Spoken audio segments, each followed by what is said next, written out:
Intro. Welcome to Connect to World, where we explore the meaning and usage of interesting words. Today, we're going to focus on the word harbor.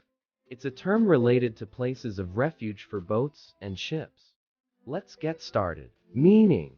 A harbor or harbor in American English is a noun that refers to a sheltered area along the coast, a river, or a lake where ships, boats, and vessels can anchor or dock safely.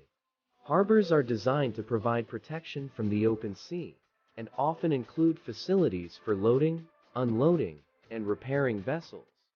Pronunciation.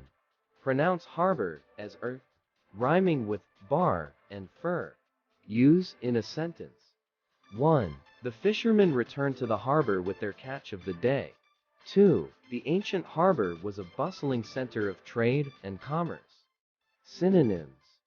Synonyms for harbor include port, dock, haven, marina, or anchorage. Conclusion. Harbor is a word that represents safe and sheltered spaces for vessels, whether for trade, transportation, or recreation. They are vital hubs of maritime activity and connectivity. Thanks for joining us, and may your journeys always find a welcoming harbor in the storms of life.